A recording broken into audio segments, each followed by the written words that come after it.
Put your hats on and then prepare for them to be blown off, because Grace finally read her physical copy of ADDitude magazine, and now you're all going to hear about it. In this substantial Bagel Bite, we're discussing an article about the cognitive and behavioral benefits of positive parenting for ADHD children and the importance of praise and positivity for all ADHDers, big or small. Plus, Kristin organizes her paper lumps and gets down with the sickness of shame-based punishment. We name our collective ADHD Kevin, so congrats, your ADHD is now named Kevin. And we descend into yet another argument about putting pots and pans in the dishwasher, just to balance out the semi-legitimate journalism work. We wouldn't want to get a reputation after all. They said that we'd grow out of it. Well, the joke's on them, that's just our brains. We're eccentric, loud, and stubborn, and most of our clothing is covered in stains. It's not a deficit of attention, there's just too much to think about. So if executive dysfunction becomes a little too much, if you forgot why you came in this room, or you're hypersensitive to touch, then put on your seamless socks and come join our little flock. Bitches stimming together, we're weirds of a feather, weirds of a feather. All right, should we start this thing? Yeah. The Bagel Bite? I'm ready for a bite-sized bagel. You ready? Yeah. Listeners, are you ready? How full is your mouth on a scale of 1 to 10? Here's a poll question. Be honest. How full is that mouth? Right now, tell us. Tell us. We'll wait. I'm done waiting. Okay. We got to move on. Get back to us on that one. Yeah, we can't wait forever. Come on, that's selfish. Yep. Hope it's not too full, because we got a little bagel bite for you. Yep, there's a Bagel Bite. Bagel Bite. So get those mouths empty and ready to receive us. Oh, yuck. I knew it was wrong, but I said it anyways. Oh, man. And it's out there now. So welcome to Weirds of a Feather, an ADHD-Adjacent podcast. I'm your host, Grace. And I'm your host, Kristin. And this is a little Bagel Bite. Like normal, it's going to be pretty directionless, just kind of a little schmorg. Yeah. No, we have like a vague itinerary. You're right. This is more structured than the last one. Yeah, for sure. Compared to our last one, this is like a thesis. Yeah, people are going to be very impressed by our journalism skills. Yep. All right, do we want to start with our little plishes? Yeah. All right, let's do it. Little plishes. I have a little plish. Okay, do you? I do. Tell me. Tell me. I bought something for an intention. Nice and vague. I bought a filing cabinet so I can like organize my files. Yeah. I'm really pumped about Congratulations. it. Yes. I feel like, so I'm trying to get like my little office space together. And half of that I was buying like a desk because, I was using a drafting desk. Have you ever used a drafting desk? No. It's like, it's not a regular desk. That's for sure. It's not like your regular desk. Yeah. I'm sure if I was drafting something, that would be great. But for just typing, it's really not ideal at all. Yeah. Well, it's not a typing desk. It's a drafting desk. It's definitely, it had no drawers and it was just at an awkward height and it wasn't for me. Not for me. Kristin's review. Drafting desks. Not for me. So I bought a desk and then I was like, well, I still need like a place to put all my papers because they're kind of in like lumps on the floor. Paper lumps. Paper lumps? Piles? Piles, but like not piles. I feel like piles implies that it's like they're stacked together. These were just like thrown. No, I think pile implies thrown together. I think lump is different. I don't think paper can be in a lump. Unless it's wet. Can paper be in a lump unless it's wet? Can dry paper be in a lump? Yeah. Get back to us. Poll question. Poll question. These are the hard-hitting things we need to know. Yeah. Can paper be in lumps? Yes. Dry paper. I'll post my paper lumps because I haven't Your lovely paper lumps. my lovely paper lumps. Yeah. Post your paper lumps. And we'll make the decision if they're piles or if they're lumps. Yeah.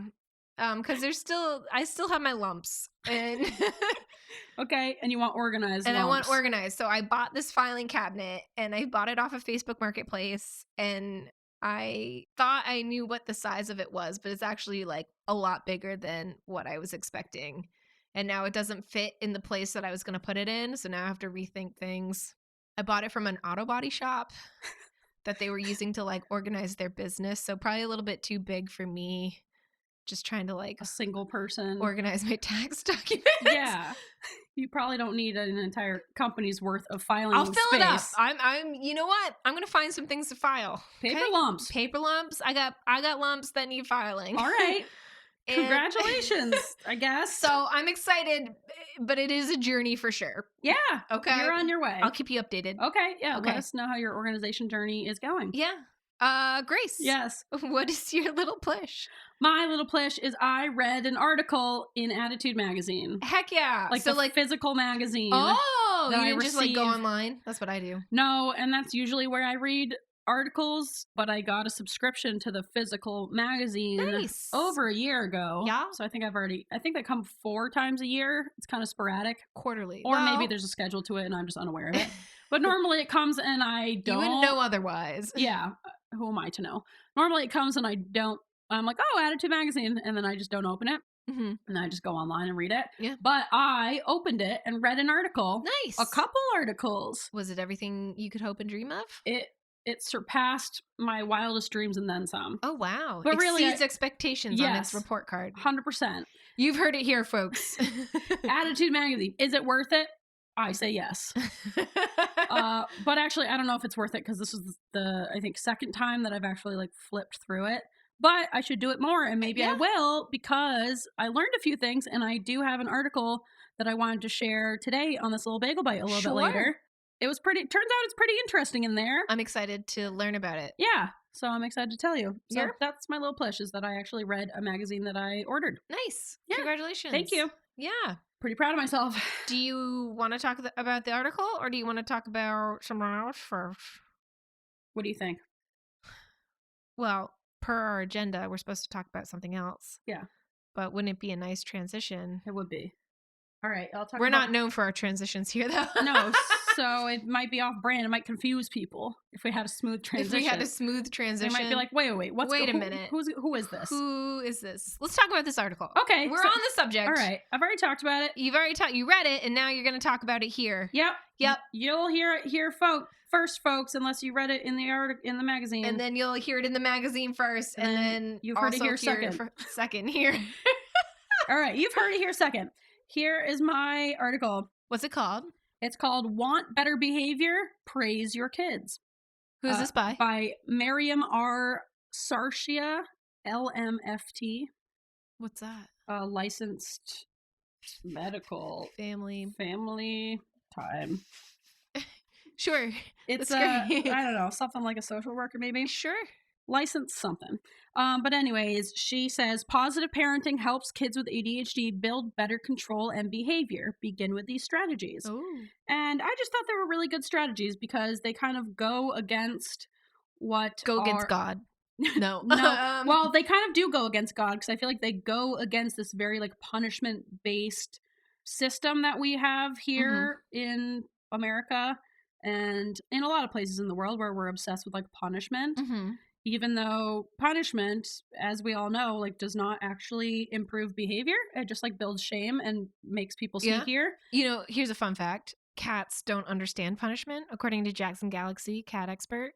So if you punish a cat, it's just like, why are you hurting me? And it has no concept of associating the punishment with the behavior that they did. Dogs are like that too. Really? Yeah. I didn't know that. And young kids. So that makes sense. It's like if a kid isn't old enough to understand like consequences, like behaviors and consequences, then punishing them is not going to teach them anything. Punishment in general, like the punitive system, is just like a really poor system. Like we know now very much so that like our prison systems like do not help rehabilitate people. They're literally like designed for punishment, you know? And they're also now for profit because they use all that like basically what's like slave labor to run whatever business they decide to run. Yep, it's just modern legal slavery. Yeah. And so the goal is to really keep people in prison and put more people in prison because then you have more free labor, more slaves, essentially. Exactly. And so it's almost like the punishment system kind of does the opposite of what you want it to do. Right. And especially when it comes to ADHD kids, I mean, are punished more often. We hear more negative criticisms. They're more impulsive, so they might, more substance abuse challenges as we grow up. Yeah. Like, there's so many different reasons. So, but it all starts at home, it all starts with children. And so I thought this is some good advice for any parents out there who have ADHD kids. But I also think it's just like nice to hear as ADHD adults. Like, I just read through this article and I was like, oh yeah, all these things would have been really helpful, I feel like. And so they're things that we can even use for ourselves as adults, kind of like reparenting ourselves. To like use more kind strategies. And Kristin, you could also use some of these strategies because you are very shame-based, punishment-based, shame-based, That's what I get down with. Yeah, you get down with the sickness. Yeah, the sickness of shame-based punishment. Yeah, that is the sickness. So, yeah, let me just like bang out this article. Bang it out. Bang it out. Burp, burp. Bang it out. I don't know what song that is. All right, it says, she used scissors to cut a hole in newly folded sheets. Another time, she drew a mermaid on the wall with crayons. She hit her baby sister and later smashed a snow globe into 1,000,000 pieces. How do you know that the baby sister didn't deserve it? That's a good question. I need more information before we start blaming one behavior. All right, that's the very first paragraph of this article. Also, let's just kind of go with the assumption that the baby didn't do anything wrong. We don't know if it's the baby. I would say it's not the baby. Younger sister. Yeah, baby sister. But not. We don't know if it's an actual infant. Either way, she didn't deserve it. But maybe she did. Maybe she's a real bitch. This is why you don't have children and you aren't. I need more information. Okay, well, I'm not going to give it to you. Okay. Why did you do that? I would yell each time. My little girl with her big green eyes would look up at me almost as perplexed as I was at her terrible behavior. She had no good reason to offer, and she'd invariably do it again. She was exhausting. She was supposed to have been like me, quiet, obedient, studious. Instead, she was a Tasmanian devil, and I had no idea what to do with her other than constantly reprimand, scream, or tell her in any number of ways that she was a disappointment. When she turned 10... Wait a minute. You can't tell kids that they're disappointed. Well, she said I would tell her in a number of ways that she was a disappointment, which I appreciate this mom's honesty in this article. And were we not all told that growing up in many different ways? We're not living up to our potential. We're not, it's like sometimes you can have this good behavior. Why can't you have it now? You just need to apply yourself. So that's adults telling us that we were a disappointment. We're not living up to our potential, Why did you do that? Even things like that, It's like making you feel like you are disappointing them you can't control your impulsive behaviors. You can't control the volume of your voice. You're getting too excited. You're not sitting still. You're not following the rules. Most parents wouldn't admit it, but that's essentially what they were telling us with all those comments, that you're a disappointment. So I appreciate it's refreshing to hear the honesty, Yeah. I mean, that's a hard thing to admit. Like, you have so much healing I feel like you have to do before you can, like, raise kids the proper way of, like, without their own traumas. And I'm not willing to commit to that. No. So, good thing I'm not having kids. All right. She said, when she turned 10, I finally understood she had ADHD, that she had little control over some of her actions, and that she lacked a pause button. I also understood that perplexing look she'd given me after she'd done something wrong. She genuinely didn't know why she couldn't control herself, and she hated what she had done. Worse, she was starting to hate herself because all day long she was told by me, her teachers, and her friends that she was messing up, doing it wrong, misbehaving. No one wakes up each day hoping to disappoint the people in their life.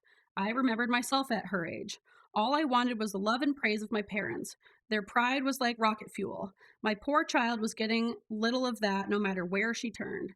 I realized that instead of asking her to change, I needed to change. Here are the strategies that worked for us, and chances are they'll work for you too. Here are her strategies. Number 1, she said, name the visiting behavior. So she says, psychotherapy teaches people to feel less shame and more in control by externalizing the behavior or disorder. Which, like, side note, I do feel like this can tip very easily into, like, excusing the behavior. So I feel like it has to be done correctly, where it can't just be like, that wasn't me, that was my ADHD. But I also do think that a level of that can be very helpful for kind of like Especially when it comes to impulsivity, where it's like, I Right. genuinely do not know why I did that. I Right. had no control over it. I think it's easily like drawing on the walls. They're not being malicious. Yes. And I think it's the ADHD, the lack of impulsivity. It's still not a good behavior. And it's the you're not excusing it, but I think you're changing the tone from like they did this maliciously to get you to, oh, they have no impulse control and they did this and they probably need some correcting of some sort. Yes. Yeah, because in those situations, it won't help at all to like punish the behavior or like blame them for it, because if it was truly out of their control at the time, that's not going to be helpful. It was out of their control then. They're not going to be able to control it in the future, you know? So it teaches you to feel less shame and more in control by externalizing the behavior or disorder. It isn't you. It's something that visits you or happens to you. When my daughter's bad behavior showed up, we would say, oh, look, it's Kevin. This kept, which Kevin is the perfect name for that. Like, fuck you, Kevin. This kept her mindful of her actions in a way that wasn't shaming.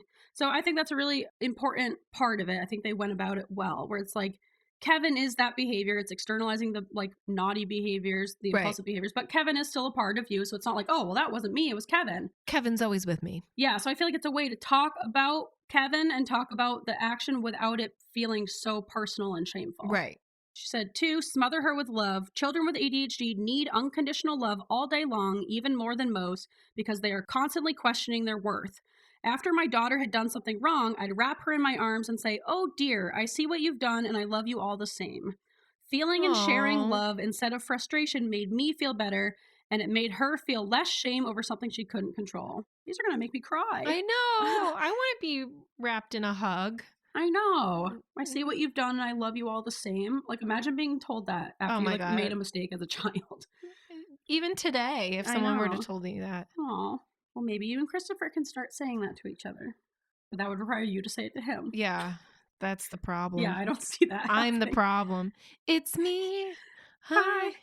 Yeah, you want this parenting done to you, but you wouldn't be this kind of parent. I'm a bad parent, and I know it. And that's why you're not a parent. That's why I'm not a parent. I'm a cat parent. See, I'm a lovely cat parent. You're a responsible parent because you're not having children. Yes. And that's a responsible parent. Yes. To know that, like, not for me. I wouldn't be able to raise these kids without a lot of damage. A lot of my, because I get a lot of questions from like nurses being like, when are you going to have kids? Ugh, shut up. And I'm like, not for me. And they're like, oh, but you're so great with your patients. Wouldn't you be great with kids? And I'm like, no. I get to go home. What reality are you living in? How does that translate over? All right, number 3, forgive easily. Home should be a safe space to make mistakes and to be forgiven. If we yell at a child for a mistake that they can't control because of an impulsive brain, that child's takeaway will be that they are bad. Instead, with humor and love, I'd say, oops, looks like Kevin was in control. If we ask Kevin to leave, what could you do differently? This way, mistakes become a learning opportunity. Oh, that's awesome. That's pretty cool. And I feel like that's a strategy that we could use as adults in our own lives. Yeah, like I'm having a real Kevin moment. Yeah, that was a real Kevin moment. Spent a bunch of money for online shopping. Yeah, and I do feel like that could help you take the shame away and actually be able to like process what you did without because when we feel shame about something, we want to avoid it. So we're not going to be like analyzing why we overspend, why we impulse shop. We're going to feel shame about it, shut it down until the next time it happens, and the cycle continues. But I feel like if you can like externalize that impulsive behavior, like, oh, that was such a Kevin thing to do. What could I do differently to avoid that? And then you're not taking it so personally. And then I feel like you actually can maybe come up with more strategies and look at it more objectively because you're not as like in the emotion. Fuck you, Kevin. Fuck you, Kevin. That's so Kevin. I have a coworker named Kevin. I know you do. He's lovely. Unlike this Kevin. Kevin. Should we all name our ADHD Kevin? I think we should all. All right, guys, here's the plan. Your ADHD, it's now named Kevin. Let's all get tattoos. Yeah, let's say fuck you, Kevin. Oh, man. Could you imagine? I show up to work with a Kevin tattoo. Show it to my coworker, Kevin. Yeah. What's up, Kevin? Like, and I'm going to leave. Yeah, I like it. I think we should all. I think like so. Yeah. Yeah. Fucking Kevin. And it's like you have a love-hate relationship with Kevin. Yeah. Yeah. Not my coworker, but my. Yeah. Impulse. This isn't about you, Kevin. This is about other Kevin. This has nothing to do with you. Yep. All right, I got 2 more my strategies. Inner Kevin. Okay. My inner Kevin. My inner Kevin sucks. My IK. I like this. I do too. All right, number 4, keep your perspective. Keeping up with my daughter's antics, energy, disorganization, and aggression was exhausting. It was easy to yell and be frustrated. Then I wondered if I could laugh instead. Late for school again? Forgot her homework? Room's a mess? None of this is the end of the world. And I love that. And that's kind of our attitude here on the podcast. Ooh, of like, that is hard to do. Like our quirks. Yeah. That's kind of the whole concept of our quirks is we're kind of like laughing about these ADHD traits that are absurd and difficult and hilarious, that like they are very frustrating. Yes. But if you can laugh about it, it makes it less frustrating, you know, where you can kind of like laugh about it like, oh, Kevin. I guess my concern is like, is that similar to toxic positivity? I guess not. I don't think so, because you're not like, let me laugh my way out of this because toxic financial positivity distress. Yeah, I feel like toxic positivity would be more about like, let's just positively talk our way into being good at being on time, as opposed to this where I feel like there's nothing you can do about it. You forgot your homework again. Whoops the doodles. You can either be mad and feel shame about it, which won't help you remember it in the future. Like that's the thing. Feeling shame, it literally does not help. It's not helpful at all. I don't know what you're talking about. It's not. And I am going to do a whole episode about shame for like at you. Doing it at you. You're going to shame me? I'm going to shame you about in a shame episode? Yeah. I'm going to shame you into not using shame all the time. It'll work. I'm looking forward to it. Inception. Shame inception. Shameception. Shameception. Yeah. But okay, we kind of do this when it comes to like being late for things, like how you, Gracie, and I are always late for things. Like, I'm going to be 10 minutes late, and the next one's like, I'm going to be 30. Yeah, exactly. So I feel like getting mad about that would be so stupid. Yeah. And instead it's like, haha, that's so us. That could either be like a friendship breaker, although all three of us are ADHD, so it wouldn't be. But like if there was a neurotypical in the group, I feel like they could take a note here, you know? That could either be a friendship breaker, or we could all laugh about it and be like, we're so ADHD. That's one of our ADHD challenges. Like, it just doesn't make sense to get mad about things and feel shame about things that are out of your control, you know? Like being late, as much as we want to act like it's this morality thing or it's this like purposeful thing that you have control over, at the end of the day, it's really very much out of our control. We can try our best, but we just don't feel the concept of time. It's just not natural to us. So we're going to be late for things, and you can either be mad and embarrassed and ashamed of it, or you can laugh about it, you know? All right, and last one, number 5, see the good. Imagine you're at work and all day long your boss points out your mistakes. How would you feel about yourself sounds like and about your boss? Employment. Yeah, it does. No wonder he feels shitty. And it says, would you give up? Imagine instead that they notice what you are doing right all day long.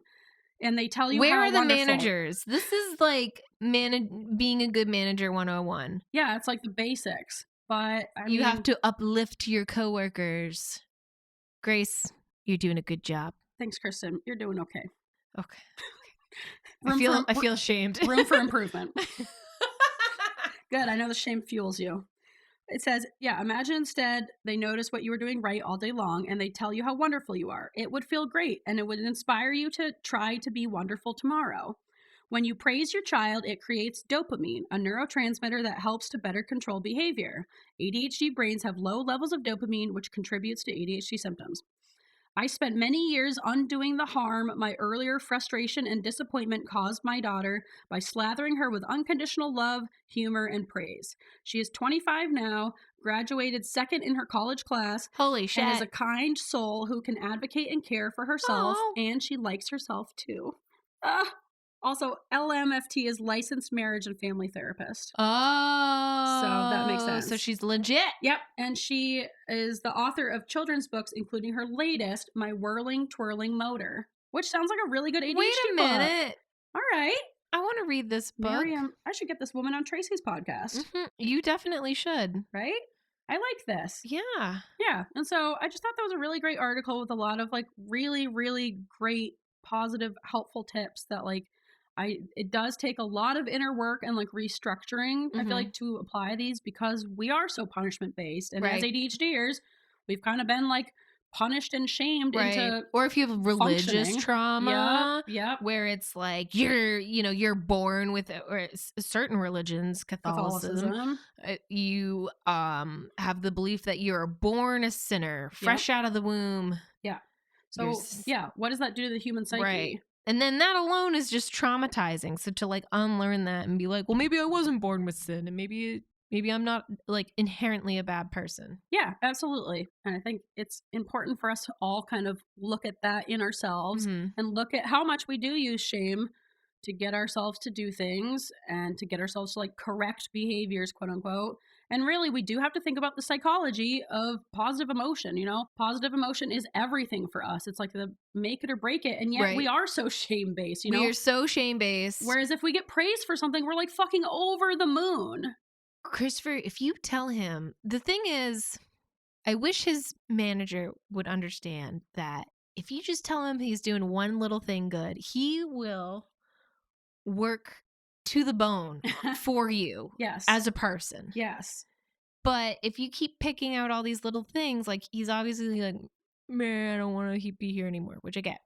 Yep. But like, it's so easy to make an ADHDer happy, I think. Yeah, I really feel like it's so crazy to me that people with ADHD and people with autism struggle with employment and for a number of things, but like it's so easy to like make them happy and to do this like positive learning experience. And they'll work so hard for you if you just like give them the right motivators. Just give them the right tools and the right motivators, and you've got a great employee or a great partner. Yep. That's how Lily is too. It's like she will work so hard for you if you just give her like verbal praise. Literally just like praise her. She will fucking work until midnight for you, you know? Like But it's like they won't even do these very, very basic elements of what we need to be motivated, and they just like suck it all out of us. One time I told Christopher he did a really good job loading the dishwasher, and I really liked how he did it, and I wanted to change my habits of loading the dishwasher because I liked his better. Guess who loads the dishwasher all the time now? Not me. There you go. Not me, except for this morning, but that's okay. Little psychology trick. Yeah. He's a great dishwasher loader. I think it's like the visual brain that he has. He knows how to fit the dishes in the right way. It's like a puzzle. Yeah. And he's really great at it. And me, I get by. I'm doing okay out there. I mean, they're in there, right? Yeah, they're in there. I know to put the tuppy lids up top so they don't melt. Yep. And I'm not a big fan of pots and pans in the dishwasher. Hard no. Even though, have we talked about this on the podcast? Yes, already. That there's a pot and pan setting on the dishwasher? Oh, what? I did not know that because I don't think pots and pans get clean in the dishwasher. See, because Peter a while ago had texted me about the pots and pans because he was also on your side. Meat candling Peter? Yes, old meat candling Peter. Old meat candling Peter? Yep. The very same. And he made some comment about how he couldn't believe I was putting pots and pans in the dishwasher. You can't put pots and pans in the dishwasher. There is a setting on dishwashers for pots and pans. So why would there be the setting? Conspiracy theory, Kristin. Why would there be the setting if you're not supposed to put them in the dishwasher? The only way that putting pots and pans in the dishwasher is acceptable is if those are the only dishes you have. If you have a sink full of dishes, plates and spoons and cups and coffee mugs, as well as pots and pans. Yep. And not everything's going to fit. What is your decision process of what fits and what doesn't? I go half and half often is I'll do all the plates because I want the plates in their first priority. Yeah. Obviously all the silverware. Yeah. And then I will usually do like 1 or 2 pots if they're smaller. I'll do like at least 1 pot if I can fit it. But I won't take up the whole thing with pots and pans. Right. I'll do like half and half. Right. Wash some, put some in the dishwasher. It's so easy to wash a pot. You but know what's they can go in the dishwasher. Yes, but they don't get clean. Yes, they do. What do you I feel like they always have spots on them, and it's just not the same. Oh my God. As like a hand wash pot. Nothing beats it. Nothing like a hand wash pot. All right, we gotta wrap this episode up. Hold on. Cue the music.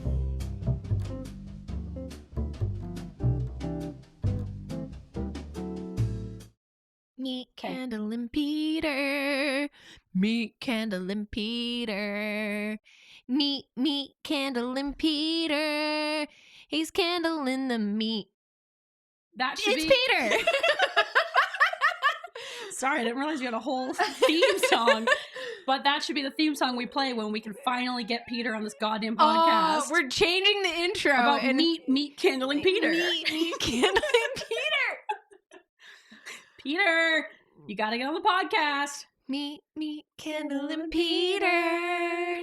Meet Kendall and Peter. I gotta write a song. Excuse me, guys. Cue the music. Cue the music.